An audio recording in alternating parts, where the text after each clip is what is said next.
आज का ये एपिसोड मेरे जेनजी को डेडिकेटेड है। मैं इंडिया के जेनजी को बहुत बहुत ज़्यादा प्यार करता हूँ और मोर इम्पॉर्टेंटली बहुत उनकी रिस्पेक्ट करता हूँ। आज का एपिसोड मैंने इसी वजह से बनाया है कि ये जेनजी के ऊपर जितने आरोप है इसको मैं हटाऊँ।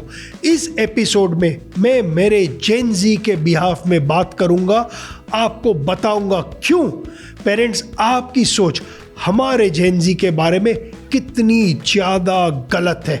हमारे जेनजी रिस्पॉन्सिबल भी है और रिस्पेक्टफुल भी है।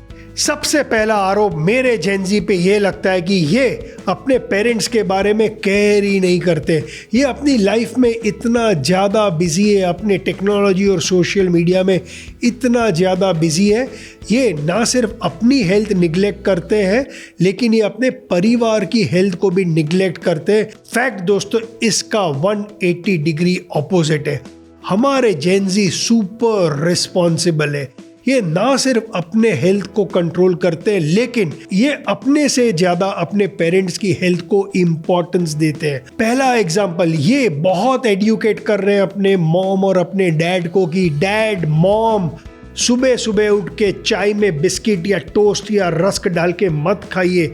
आप जो खा रहे हैं वो सिर्फ मैदा है, चीनी है और ऑयल है। बहुत सस्ती बिस्किट्स है, आपके हेल्थ को तहस नहस करेगी। अगर खाना या पीना है आधी कटिंग चाय पीजिए। ये जेनजी अपने पेरेंट्स को ब्लैक टी और ब्लैक कॉफ़ी से भी मिला रहे हैं। दूसरा, मैंने देखा है जेनजीज अपनी मॉम को एडुकेट करते हैं कैसे ये सारी ultra processed food packaging companies के लेबल को पढ़े, कैसे जो सामने लिखा है उस पर भरोसा ना करके पीछे में जो न्यूट्रिशनल लेबल है उसमें जो इंफॉर्मेशन है उसको पढ़े। दोस्तों, टेबल्स टर्न हो गए जब ये जेनजी घर पे आते हैं अपने मम्मी को पूछते हैं, मम्मी तूने क्या खाया। एक टाइम था जब मम्मी हमें पूछती थी, बेटा तूने क्या खाया। जेनजी ने ये टेबल्स को टर्न कर दिए। लास्ट दोस्तों, मैं फैमिलीज आफ्टर फैमिलीज देख रहा हूँ कि ये जेनजी अपने पेरेंट्स के साथ जनरेशन गैप को कम कर रहे हैं। ये बहुत ज़्यादा ओपन कम्युनिकेशन में बिलीव करते हैं। अपने पेरेंट्स को वो रिस्पेक्ट और इमोशनल सपोर्ट भी देते हैं। वो अपने पेरेंट को एक इक्वल की तरह ट्रीट करते हैं। उनको पता है उनके पेरेंट्स जेनजी को नहीं समझ पाएंगे। इसकी वजह से जो गैप क्रिएट होता है वो कम्युनिकेशन के द्वारा अपने पेरेंट्स को जेनजी की सोच से क्लोजर लाते ताकि ये जेनजी अपने पेरेंट्स के बेस्ट फ्रेंड बन जाए। दूसरा आरोप मेरे जेनजी के ऊपर ये लगता है कि जेनजी के लड़के लड़कियां पैसे का कोई रिस्पेक्ट ही नहीं है। जंक फूड पे, एक्सपेंसिव मूवी टिकट्स पे, स्ट्रीट फूड पे, हर चीज़ जो पेरेंट्स को लगती है यूजलेस है इसके ऊपर ये लोग रेकलेसली पैसा स्पेंड करते हैं। इनको कोई फाइनेंशियल रिस्पॉन्सिबिलिटी है ही नहीं। ये बहुत इम्पल्सिव है। नहीं दोस्तों, मैंने जिस नज़रिए से जेनजी को देखा ये बहुत रिस्पॉन्सिबल स्पेंडर्स है। हाँ दोस्तों, इनको भी अपना स्ट्रीट फूड और थोड़ा जंक पसंद है लेकिन अगर देखेंगे तो ये जेनजी ने हमको एवोकाडो और एवोकाडो टोस्ट दिया। ये जेनजी माचा को हमारी लाइफ में लाए। मैंने देखा है ये जेनजी अपने पेरेंट्स को जाके बताते हैं कौन कौन से प्रोडक्ट्स में डील है, कौन कौन से प्लेटफॉर्म पे ऑफर्स है ताकि अपने पेरेंट्स के पैसे बचा सके। मैंने देखा ये जेनजी अपने पेरेंट्स को बोलते हैं हमारे लिए पैसे मत बचाओ, हम हमारा देख लेंगे। ये अपने पेरेंट्स को बोलते हैं आपने बहुत मेहनत से पैसे कमाइए, प्लीज पूरी दुनिया देखे। ये इनको एरोप्लेन में बैठाते हैं, इनको ट्रैवल और एक्सपीरियंसेस का लुत्फ देते हैं। ये इनको हॉलीडेज पे ले जाते हैं, इनको समझाते हैं कि ये लाइफ है। आजकल बहुत ज़्यादा डिजिटल स्कैम्स हो रहे हैं दोस्तों। आज पूरे फैमिली में ये जेनजी ने अपने ऊपर रिस्पॉन्सिबिलिटी ली है कि जितने ज़्यादा स्कैम्स हो रहे हैं डिनर कॉन्वर्सेशन में अपने पेरेंट्स और अपने ग्रैंड पेरेंट्स को इस स्कैम से वाकिफ कराए ताकि ये इससे बच सके, इसमें नहीं फंसे। मेरे हिसाब से जेनजी फाइनेंशियल रिस्पॉन्सिबिलिटी के मामले में अपने पेरेंट्स से कहीं ज़्यादा बेटर और बेहतर है। तीसरा आरोप दोस्तों जेनजी पे लगता है कि ये बहुत जल्दी फूड स्कैम्स में फंस जाते हैं। ये प्रोबायोटिक वेट लॉस कराएगा, जेनजी इसको ट्राई कर लेगा। ये प्रोडक्ट हेल्दी है बिकॉज इन्होंने ट्रूथ लिख दिया, जेनजी खा लेगा। हमको ये लगता है कि जेनजी बहुत ही ज़्यादा गलिबल है, इसको सेलिब्रिटीज़, इसको स्पोर्ट्स पीपल और हेल्थ इन्फ्लुएंसर्स इनको इन्फ्लुएंस करेंगे प्रोडक्ट को बाय करने के लिए। एज अ हेल्थ एडुकेटर मैं बोलूँगा जेनजी पूरे फैमिली का शील्ड है ये सारे फ्रॉड से बचाने के लिए। ये 5 फूड स्कैम से जेनजी ने अपने पेरेंट्स को बचाया। सबसे पहला सुपर फूड स्कैम। कोई भी प्रोडक्ट में आप सुपर फूड डाल दो, आपके पेरेंट्स जाके शायद इसको खरीद लेंगे। जेनजी ने समझाया सुपर फूड वही होता है जो मेरी मॉम या मेरी दादी घर में बनाती है, घी में बनाती है, बाकी सब बकवास। दूसरा, probiotics for weight loss scam. हाल ही में एक प्रोबायोटिक लॉन्च हुआ था जो बोलते हैं कि यार मेरे प्रोबायोटिक लो, इससे आपका वेट लॉस होगा। जेनजी ने इसको कंप्लीटली रिजेक्ट किया, अपने पेरेंट्स को एडुकेट किया कि वेट लॉस सिर्फ एक ही वजह से होता है, जब आप कम खाते हैं। कोई भी खाना या प्रोबायोटिक्स आपको वेट लॉस नहीं करा सकता है, सिवाय कि आप ओजेम्पिक, मुंजारो या ट्राइजेपिटाइड ले, जो कि एक दवाई है। तीसरा, उनको शुगर स्कैम से बचाया। काफी सारे न्यूट्रिस्ट और फिट इन्फ्लुएंस बोलते हैं अरे चीनी तो आपका फ्रेंड है, जब आप डिप्रेशन में थे, जब आप स्ट्रगल कर रहे थे, आपकी किसने मदद की? चीनी ने मदद की, तो चीनी कैसे खराब हो सकती है?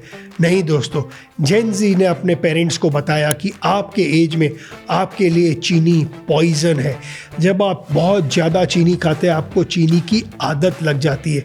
चीनी और कोकेन में कोई फ़र्क नहीं है जब आपको आदत लग जाती है। एक्सेस चीनी आपको डायबिटिक और आपको ओबीस बचाएगी। इस वजह से जेनजी ने अपने पेरेंट्स को इस शुगर स्कैम से बचाया। चौथा, अपने पेरेंट्स को डिटॉक्स स्कैम से बचाया। हर दिन कोई ना कोई प्रोडक्ट आता है, कोई कैप्सूल आती है, कोई ड्रिंक आती है जो बोलते हैं अरे अपने आप को डिटॉक्स करिए, ये आपको डिटॉक्स करने में बहुत मदद करेगा। हमारे जेनजी ने अपने मॉम और दादी को बोला आप ही ने तो मुझे सिखाया था कि बेस्ट डिटॉक्सिंग इज फास्टिंग। जब आप उपवास करते हैं ऑटोमेटिकली डिटॉक्स हो जाता है। और मेरे मॉम, मेरे डैड, आप लोग तो रेगुलर फास्टिंग करते हो, आपको कोई डिटॉक्स प्रोडक्ट की ज़रूरत नहीं है, ये एक स्कैम है। पांचवा, वेट लॉस ड्रिंक स्कैम। इतने सारे पॉपुलर ड्रिंक है मार्केट में जो multi level marketing companies promote करती है कि मेरा ये ड्रिंक पियो, इससे आपका वेट कम हो जाएगा। अक्सर हमारे पेरेंट्स इसको मंगा लेते हैं, मल्टी लेवल मार्केटिंग के शिकार हो जाते हैं। जेनजी ने इनको समझाया कि वेट लॉस पोर्शन कंट्रोल से होता है।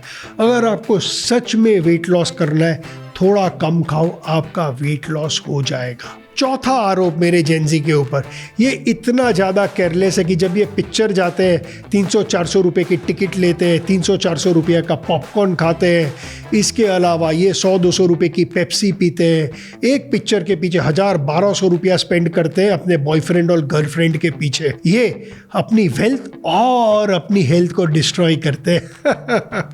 नहीं दोस्तों, ये बहुत गलत आरोप है मेरे जेनजी के ऊपर। दोस्तों, एक बार आप जाइएगा थिएटर में, जब जब टिकट के प्राइसेस एक्सपेंसिव होते हैं इवनिंग शो और लेट नाइट में, आपको जेनजी नहीं दिखेंगे। आपको जेनजी दिखेंगे सुबह के शो में, आफ्टरनून के शो में, मैटिनी के शो में। क्यों? क्योंकि उस टाइम में बिकॉज ये थिएटर्स बहुत ज़्यादा खाली होते हैं, ये टिकट सब्सिडाइज होती है।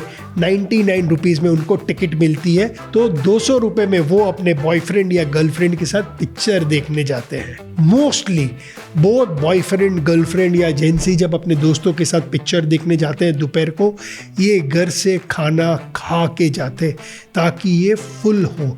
थिएटर में ये खुद का पानी भी कैरी करते हैं ताकि जब प्यास लगे तो वो 50-100 रुपए की पानी की बोतल नहीं, अपनी बोतल से पिए। अगर खुदा न खास्ता उनको इंटरवल में भूख लग भी जाती है तो मैंने अक्सर उनको समोसा बाई करते हुए देखा है। उन्होंने मुझे बताया वो समोसा क्यों खरीदते हैं। एक ऑब्वियसली समोसा सस्ता होता है, 90-100 रुपये में आपको थिएटर में मल्टीप्लेक्स में समोसा मिल जाता है। दूसरा, उन्होंने मेरे को ये भी समझाया कि प्रशांत, मल्टीप्लेक्सेस में सबसे ज़्यादा समोसा बिकते हैं, इसकी वजह से ये समोसा ऑलवेज ताज़ा होते हैं, इसके इंग्रेडिएंट्स बेटर होते हैं, ये फ्रेश होते हैं। उन्होंने मेरे को ये भी बताया कि हम लोग अक्सर पॉपकॉर्न और कोल्ड ड्रिंक को अवॉइड करते हैं। एक तो ये एक्सपेंसिव भी है, दूसरा ये फुल ऑफ कैलोरीज और शुगर होते हैं। इसकी वजह से अगर आप जेन ज़ी को थिएटर में देखेंगे, अक्सर या तो ये कुछ नहीं खाते या समोसा खाते हैं। मैंने देखा ये जेन ज़ी अपनी टिकट्स काउंटर में ही जाके लेते हैं, ये ऐप से टिकट बाई नहीं करते। इन्होंने बहुत क्विकली रियलाइज किया, जब आप ऐप में टिकट बाई करते हैं तो आपको एक कन्वीनियंस फी देनी पड़ती है। जब आप जाके काउंटर से बाई करते हैं और काउंटर में पैसा पे करते हैं, अपना फ़ोन नंबर देते हैं, आपको वाउचर्स भी मिलते हैं फ्यूचर रिडेम्पशन के लिए और आपके कन्वीनियंस फी के पैसे भी बचते हैं। और एक आरोप लगता है मेरे जेन ज़ी के ऊपर कि हेल्थ के मामले में ये बहुत ज़्यादा केयरलेस और रेकलेस दोनों है। नहीं दोस्तों, जब मैं जिम जाता हूँ तो मैक्सिमम नंबर ऑफ पीपल वहाँ पर जेन ज़ी होते हैं। आज की जेन ज़ी अपने बॉडी को लेके बहुत कॉन्शियस है। They want to look good, feel good and perform good. जब मैं उनसे हेल्थ के बारे में बात करता हूँ, वो फिजिकल हेल्थ को इम्पोर्टेंस देते हैं, कॉग्निटिव ब्रेन हेल्थ को भी इम्पोर्टेंस देते हैं और इमोशनल हेल्थ या मेंटल हेल्थ को भी इम्पोर्टेंस देते हैं। दूसरा, जब हम प्रोटीन की बात करते हैं तो आज जेन ज़ी ने प्रोटीन शेक और क्रिएटिन मोनोहाइड्रेट को अपना दोस्त बना लिया है। वो समझ गए हैं कि 25 और 30 साल के बाद आप मसल मास, मसल स्ट्रेंथ और मसल पावर बना नहीं पाएंगे, ये डिक्लाइन ही होगा। मैंने अक्सर देखा है, मेरे को बहुत ज़्यादा डीएम्स आते हैं मेरे जेन ज़ी से जो पूछते हैं कि मेरे मॉम और डैड प्रॉपरली सो नहीं पाते हैं, प्रशांत मेरे को हेल्प करो इनकी स्लीप को बेटर करने के लिए। वो मुझे बोलते हैं, प्रशांत मैं जानता हूँ स्लीप की इम्पोर्टेंस, लेकिन मेरे पेरेंट्स अभी भी नहीं समझ रहे। उनको लगता है स्लीप इज़ नॉट इम्पॉर्टेंट। हम लोग बहुत एडुकेट कर रहे हैं अपने पेरेंट्स को। प्लीज़ आप भी और वीडियोस बनाइए स्लीप के बारे में, जो हम हमारे पेरेंट्स को फॉरवर्ड कर सकें। ये अपने पेरेंट्स को हेल्थ पॉडकास्ट्स भी दिखाते हैं राज शमानी के साथ। हाँ दोस्तों, अक्सर मैं देखता हूँ ये लोग भी मुझे फॉरवर्ड करते हैं। जब राज शमानी के पॉडकास्ट में हेल्थ एक्सपर्ट्स आते हैं और हेल्थ की बात करते हैं, ये सारे पॉडकास्ट ये जेन ज़ी अपने पेरेंट्स को भेजते हैं ताकि ये लोग इससे कुछ सीख सके। इनको ये मालूम है कि जितनी नई इन्फॉर्मेशन इनके पेरेंट्स लेंगे, इनकी ब्रेन हेल्थ भी बेटर होगी। ये आगे जाके अपने पेरेंट्स को अल्जाइमर और डिमेंशिया से भी बचा सकते हैं। ये एक तीर से दो शिकार करते हैं, अपने पेरेंट्स की ब्रेन हेल्थ को भी बेटर करते हैं और ब्रेन की न्यूरोप्लास्टिसिटी को भी बढ़ाते हैं। ये है दोस्तों मेरा जेन ज़ी। और एक आरोप जेन ज़ी पे लगता है, बहुत ज़्यादा स्मोकिंग और वेपिंग करते हैं, बहुत ज़्यादा दारू पीते हैं। ये टोबैको को कभी क्विट ही नहीं कर सकते, दारू को कभी छोड़ ही नहीं सकते। दोस्तों इसमें कुछ सच्चाई तो है दोस्तों। मैं भी अपने इधर उधर देखता हूँ तो मैं देखता हूँ बहुत सारे यंगस्टर्स आज स्मोकिंग कर रहे हैं, बहुत सारे यंगस्टर्स आज अल्कोहल पी रहे हैं। मैं ये बड़े ग्रुप में इन जेन ज़ी के साथ बात करता हूँ तो एक बहुत इंटरेस्टिंग फैक्ट भी सामने आ रही है कि बहुत सारे जेन ज़ीज अल्कोहल नहीं भी पी रहे, ये स्मोक भी नहीं कर रहे, यहाँ तक कि ये अपने फ्रेंड्स को और अपने पेरेंट्स को इन्फ्लुएंस भी कर रहे हैं कि यार दारू छोड़ दो, स्मोकिंग मत करो, वेपिंग मत करो। ये इनको इंटरेस्टिंग ऑल्टरनेटिव्स भी देते हैं, जैसे कि नॉन अल्कोहलिक बियर या एक डाइट कोला। ये इनको समझाते हैं कि not drinking is the new race. एक तरफ एक ग्रुप ऑफ जेन ज़ी है जो स्मोकिंग और वेपिंग भी कर रहा है, उससे बड़ा ग्रुप है जिसने स्मोकिंग को गिव अप कर दिया है और ये लोग वेपिंग भी नहीं करते। अगर आप यूएस में देखेंगे तो स्मोकिंग कम होते जा रही है। जेन ज़ी को पता है कि स्मोकिंग कॉजेस कैंसर। ये लोग जहाँ तक हो सके अपने दोस्तों को एडुकेट भी कर रहे हैं। मैंने अक्सर ये ऑब्जर्व भी किया, जब पेरेंट्स स्मोक करते हैं जेन ज़ी आके बोलता है, छोड़ दो ना पापा, छोड़ दो ना मम्मा, क्यों स्मोक पी रहे हो, स्मोकिंग रियली किल्स। अपने लिए नहीं, मेरे लिए ज़्यादा जियो। अपने पेरेंट्स को बोलते हैं, chill bro, smoking is no chill. मैंने ये भी देखा है कि ये जेन ज़ी बहुत एडुकेट करते हैं अपने फ्रेंड्स और अपने पेरेंट्स को कि यार जितना ज़्यादा आप स्मोक करोगे, वेप करोगे, उतनी जल्दी आपकी स्किन एज करेगी, आपकी स्किन सैग करने लगेगी। क्योंकि इनको पता है अगर मैंने उनकी ब्यूटी सीक्रेट्स को क्रैक किया, बहुत जल्दी ये लोग स्मोकिंग छोड़ देंगे। और एक दोस्तों आरोप लगता है मेरे जेनजी के ऊपर कि जेनजी ये मानता है कि size 0 is equal to 0 problems.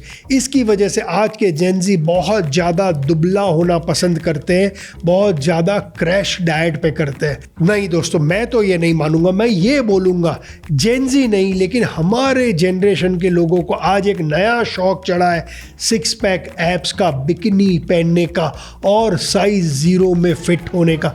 Gen Z को ऐसा कोई शौक नहीं है। उन्होंने ये रियलाइज किया है कि मुझे स्ट्रॉन्ग होना है, मुझे स्लिम नहीं होना है। इसी की वजह से जब मैं घी के बारे में वीडियो में बात करता हूँ, मुझे सबसे ज़्यादा थैंक यू जेनजी से आता है। मेरे जेनजी बोलते हैं प्रशांत घी के लिए शुक्रिया।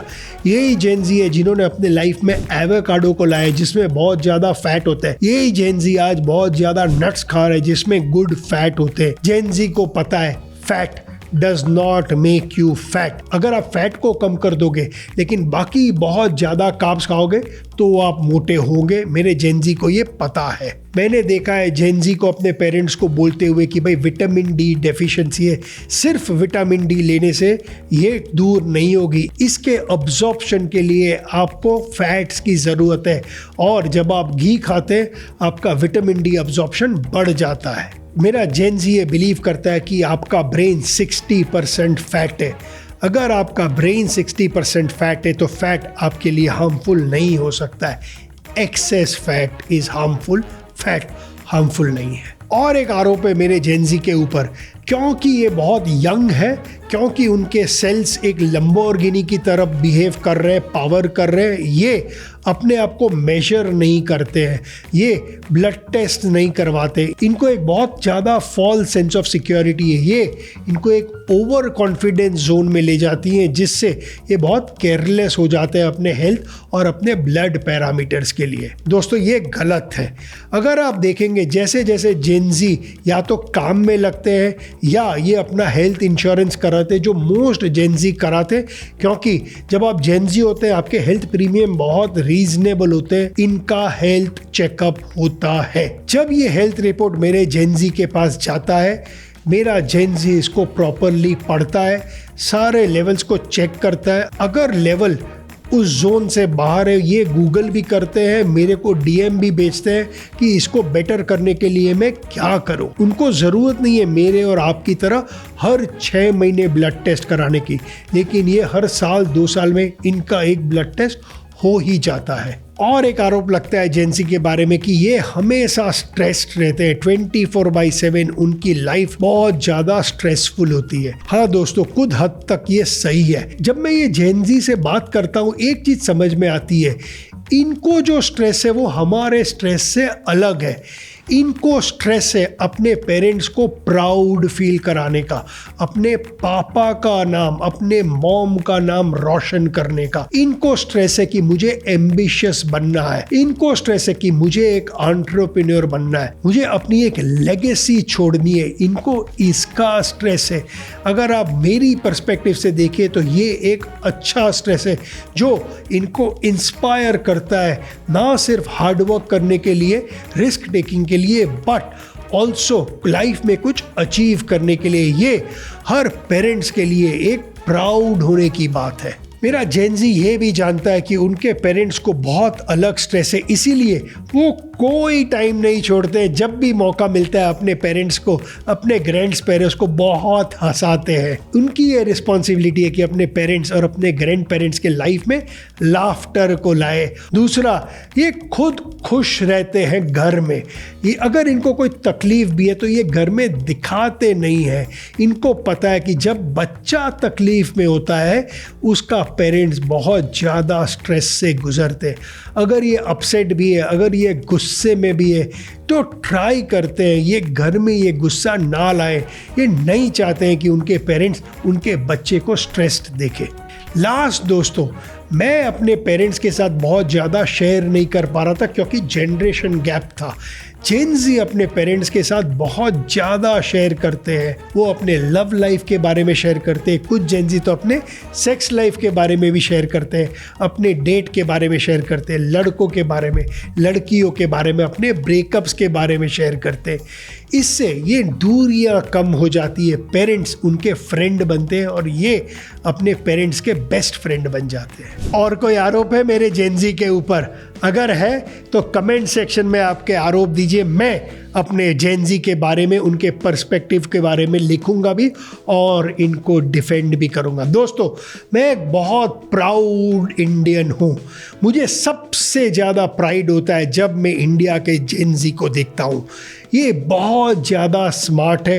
ये लोग रूल्स को तो रीराइट कर रहे हैं, लेकिन ये वैल्यूज़ को रिटेन कर रहे हैं। ये इंडियन विजडम, ये अपने माता पिता का ख्याल भी रख रहे हैं। इनको पता है कि इनसे हम हैं, हमसे ये नहीं है। मेरे लिए मेरे जेनजी सबसे प्रिय है, सबसे स्पेशल है, सबसे फेवरेट है। क्या आपके लिए आपके जेनजी भी सेम है? अगर है तो कमेंट सेक्शन में प्लीज़ मुझे बताइए। और बताइए दोस्तों, आपको ये एपिसोड कैसा लगा? अगर कोई जेनजी फ्रेंड ये देख रहे हैं, प्लीज़ बड़ी मात्रा में इस एपिसोड को व्हाट्सएप के द्वारा या इसके लिंक को शेयर ही करते रहिए। पूरी दुनिया को दिखा दीजिए कि क्यों जेनजी वर्ल्ड में सबसे बेस्ट और बेटर है। और एक रिक्वेस्ट है दोस्तों, मेरे चैनल को प्लीज़ सब्सक्राइब करिए। जितने ज़्यादा सब्सक्राइबर्स उतनी जल्दी मैं अपने चैनल पे और गेस्ट्स ला पाऊँगा, साइंटिस्ट को ले पाऊँगा। मेरे को उनसे बहुत कुछ सीखना है और उनके थ्रू आपको भी बहुत कुछ सिखाना है। तो प्लीज़ दोस्तों, प्लीज़ सब्सक्राइब ज़रूर करिए। लास्ट में दोस्तों सिर्फ एक ही चीज़ बोलूँगा, सोच बदलो, सेहत बदलो, देश बदलो। जय हिंद।